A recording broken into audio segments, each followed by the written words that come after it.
Xitoy hukumatı 2000 yillardan boshlab Xitoyning o'lkalarida Uyg'ur o'quvchilarni tarbiyalashni maqsad qilib ochgan atalmış Xinjiang sinfi haqida yangi ma'lumotlar o'ttirg'i chiqdi. Rus Holman institutida Xitoy haqida tadqiqot olib berayotgan professor Timosi Gross tayyorlagan va Hong Kong instituti nashr qilgan atalmış Xinjiang sinfi Uyg'ur kimligining dinamiklari nomli kitobida atalmış Xinjiang sinfi haqida muhim uchurlar berilgan.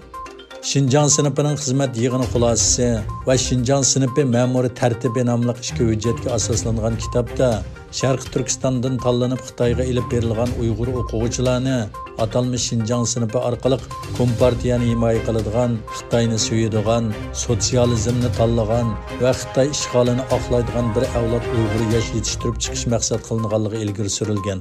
Lekin tadqiqotchi atalmış Xinjiang sinfi va Xitoyning muarif plani ustida ilib borgan tadqiqoti natijasida bu sistemaning mag'lub bo'lganligini o'ttirg'i qo'ygan. Uyg'ur o'quvchilarining ko'pinchisining atalmış Xinjiang haqidagi darslarni yoqtirmaydiganligi, bu jarayonda Xitoy kompartiyasi maqsad qilgan ming yosh maqsadiga yetmaganligi, Uyg'ur o'quvchilarining bu maktablarni turmaga o'xshatganligi bayon qilingan.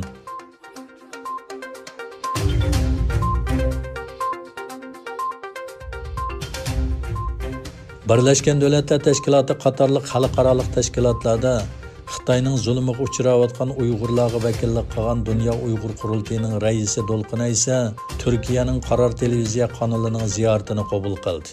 Dolqin esa Xitoyning Sharq Turkistondagi irqiy qirg'inchilik siyosatini tushuntirib, Amerikaning Beijing hukumatiga qaratgan jazo qarori va islom dunyosidagi jimjitlikka baho berdi.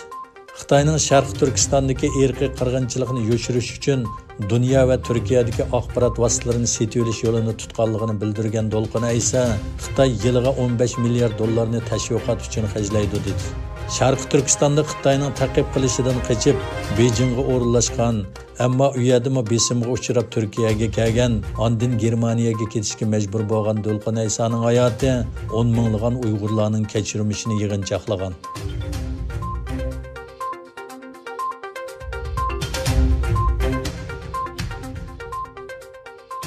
Xitoyning bosh shtab boshlig'i Li Zuochang mundaq dedi. Agar Xitoy bilan Tayvan o'rtasida tinch birlikka kelish ishga oshmasa, mustaqilchilar bo'lgunchilik harakati bilan shug'ullansa, Xitoy ularning bo'lgunchilik suiqasdi va harakatini tarmar qiladi. Bosh shtab boshlig'i Li Zuochang poytaxti Beijingdagi Cho'ng xalq saroyida bo'lgunchilikka qarshi turish qonunining 15 yilligi munosabati bilan bayonot e'lon qildi. Tayvanning Xitoyning ichki ish ekanligini, chet el kuchlarning har qanday shaklda aralashishga yo'l qo'ymaydiganligini aytgan Li, o'zlarining qurol ishlatishni to'xtatadiganligini va'da qilmaydiganligini va barliq zarur tanlashlarning ustal ustida ekanligini aytdi. 2016-yili Tayvanda hokimiyat beshiga chiqqan Tsai Ing-wendan keyin ikki taraf munosabati to'xtab, Tayvan rahbari mustaqillikni tashabbus qilish siyosatini davomlashtirdi. Beijing hukumati orolga bo'lgan pozitsiyasini texmo kuchaytirdi.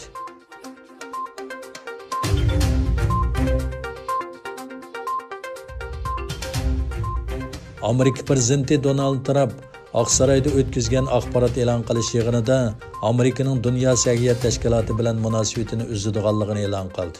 Trump bayonotida bugun Dunyo sog'liqlik tashkiloti bilan munosabatimizni uzimiz va bu tashkilotga ta'minlab kelayotgan mablag'imizni boshqa dunyoviy sog'liqlik organlariga yetkazamiz dedi. Trump mundaq dedi. Xitoy hukumatining suiiste'mol qilishi sababidan dunyo azob oqibat chekyapti. Xitoy 100 mingdan ortiq Amerikalikning joniga zomin bo'lgan dunyoviy yuqumning tarqalishini keltirib chiqadi. Donald Trump so'zida yana Xitoyning Dunyo sog'liqlik tashkilotiga besim ishiltib, Wuhan virusi to'g'risida dunyoni qaymoqtirganligini o'ttirib qo'ydi. U Xitoy xalq qurultayining Hong Kongga aloqador talash tortishidagi davlat bexatarlik qonunini tasdiqlashini fojia deb tasvirladi. Trump Amerikaning Hong Kongga bo'lgan savdo imtiyozini oxirlashtirganligini aytdi.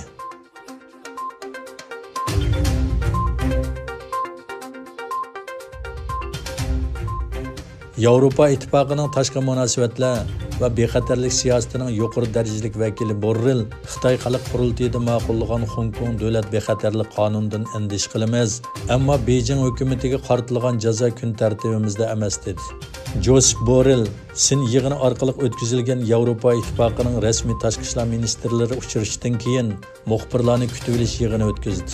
Boril yig'inning asosli qurilmasining Xitoyning yangi bexatarlik qonuni ekanligini ko'rsatib, Yevropa ittifoqining Beijing hukumati bilan bo'lgan munosabatining ko'p taraflamalik ekanligini ta'kidladi.